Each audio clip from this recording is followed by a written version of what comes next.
बुरे वक्त में भगवत गीता की ये बातें हमेशा याद रखना, नहीं तो आपका ज़िंदगी बर्बाद हो जाएगा। तो आइए दोस्तों जानते हैं भगवान श्री कृष्ण ने क्या कहा। सबसे बड़ी बात, भगवान श्री कृष्ण कहते हैं शरीर नाशवान है और इसमें रहने वाला आत्मा शाश्वत है, इसलिए नाशवान शरीर के लिए शोक नहीं करना चाहिए, क्योंकि वह तो अवश्यम भावी होता है। विचार से कर्तव्य का बोध होता है और चिंता से विचार नष्ट हो जाता है। शरीर एक क्षण भी हमारे साथ नहीं रहता और परमात्मा निरंतर हमारे साथ रहते हैं। इसलिए शरीर को अपना मानना और परमात्मा को अपना नहीं मानना सबसे बड़ी भूल है। अनेक युग बदल जाएं तो भी आत्मा बदलती नहीं है, वह ज्यों का त्यों ही रहती है, क्योंकि वह परमात्मा का अंश है। परंतु शरीर बदलता ही रहता है, क्षण मात्र भी नहीं रह सकता। शरीर जन्म से पहले भी नहीं था और मरने के बाद भी नहीं रहेगा, तथा वर्तमान में भी प्रति क्षण मर रहा है। अतः इस शरीर का मोह नहीं करना चाहिए। जिसको हम चाहते हैं ऐसी अनुकूल वस्तु, व्यक्ति, घटना, देश, काल आदि के मिलने से सुख होता है, और जिसको हम नहीं चाहते ऐसी प्रतिकूल वस्तु, व्यक्ति, परिस्थिति आदि के मिलने से दुख होता है। दोस्तों, ज़्यादा सर्दी पड़ने से वृक्ष सूख जाता है और ज़्यादा गर्मी से भी वृक्ष सूख जाता है। अतः परिणाम में सर्दी और गर्मी दोनों एक ही है। इसी तरह अनुकूलता और प्रतिकूलता भी एक ही है। भगवान इनसे ऊंचा उठने की सलाह देते हैं। जो व्यक्ति धीर होता है वह दुख सुख में एक समान रहता है। भगवान कहते हैं ऐसा व्यक्ति अमरता पाने के योग्य हो जाता है। शास्त्र और संत किसी को बाध्य नहीं करते कि तुम हमारे में श्रद्धा करो। श्रद्धा करने अथवा नहीं करने में मनुष्य स्वतंत्र है। अपने कर्तव्य का पालन करने में जो सुख होता है वह सुख सांसारिक भोगों को भोगने में नहीं है। सांसारिक भोगों का सुख तो पशु पक्षियों को भी होता है। अतः जिन्हें कर्तव्य पालन का अवसर मिलता है वे बड़े भाग्यशाली होते हैं। थोड़े से थोड़ा त्याग से भी सत है और बड़ी से बड़ी क्रिया भी असत है। क्रिया का तो अंत होता है, परंतु त्याग का अंत होता भी है, लेकिन मनुष्य जन्म भोग भोगने के लिए नहीं मिलता। कर्तव्य का पालन करके अपना उद्धार करने के लिए मिलता है। कर्मयोगी अपने कर्तव्य कर्म द्वारा संसार की सेवा करता है। वह दूसरों के सुख में सुखी और दूसरों के दुख में दुखी होता है। दुख आने पर मनुष्य को घबराना नहीं चाहिए। कर्म का फल अवश्य मिलता है, उसका त्याग कोई भी नहीं कर सकता। जैसा कर्म करोगे वैसा फल पाओगे।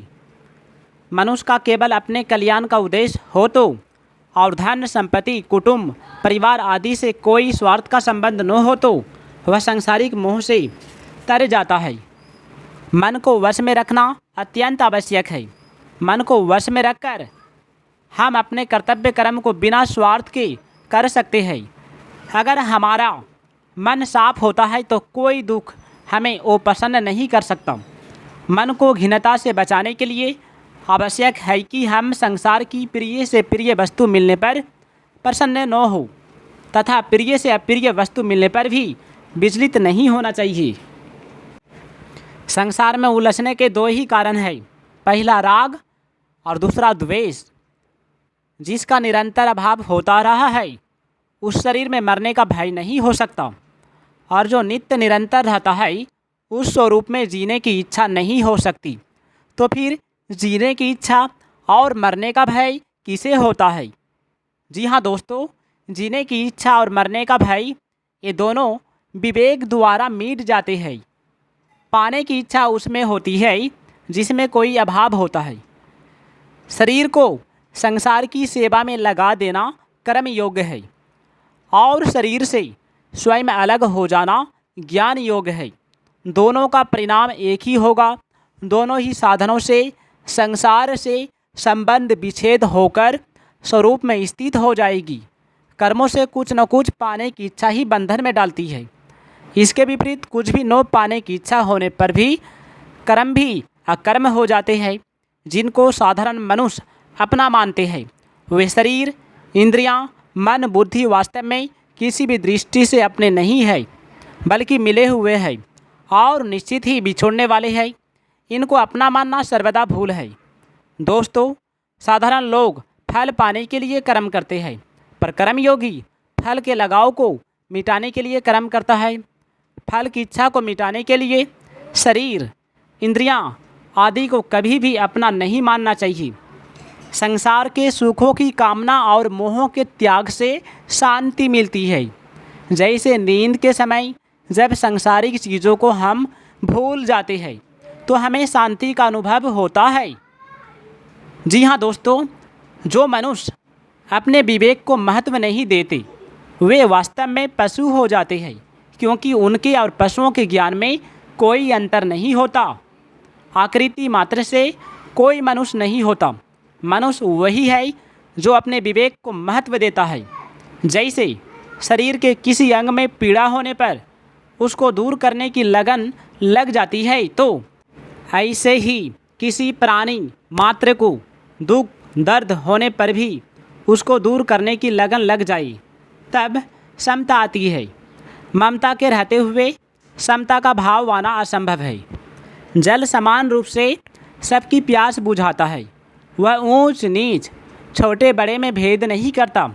जैसे चींटी रेत में मिले हुए चीनी के कणों को पकड़कर निकाल लेती है, ठीक ऐसे ही ज्ञानी लोग अपने विवेक से झूठे संसार में व्याप्त सत्य के तत्वों को पकड़कर ग्रहण कर लेते हैं। इच्छा उत्पन्न होते ही मनुष्य पराधीन हो जाता है। पराजित व्यक्ति ही दूसरों को पराजित करना चाहता है, अपने अधीन करना चाहता है। स्वाधीन व्यक्ति ही विजयी होता है और उसके मन में किसी को पराजित करने का भाव नहीं आता। भोगी व्यक्ति दुखों से नहीं बच सकता। क्रोध के वेग को सहन कर लेना चाहिए, उसके वशीभूत नहीं होना चाहिए, क्योंकि दोस्तों कहा जाता है कि क्रोध इतना भयंकर चीज़ होता है कि यदि कोई भी व्यक्ति क्रोध के आवेश में आ जाता है तो वह व्यक्ति छोटे बड़ों को इज्जत नहीं करता है। यहाँ तक कि दोस्तों अपना माता पिता से आँख दिखा दिखा कर, चिल्ला चिल्ला कर बातें करने लगता है। सिर्फ इतना ही नहीं, अपना माता पिता का हत्या भी कर देते हैं जब वह क्रोध का आवेश में होता है। दोस्तों, क्रोध का आवेश को रोकने के लिए हमें शांत जगह में चले जाना चाहिए और मन मन में हमें भगवान श्री कृष्ण का या अपना भगवान आप जो भी धारण करते हो, जो भी आप नाम लेते हो, अब जो भी आप अपना मानते हो उसका नाम ले सकते हो। दोस्तों, आइए जानते हैं भगवान श्री कृष्ण ने क्या कहा। भगवान श्री कृष्ण कहते हैं, अपने लिए कुछ भी चाहना, किसी भी वस्तु को अपनी मानना और भगवान को अपना न मानना, ये तीनों बातें भगवान की कृपा में बाधक है।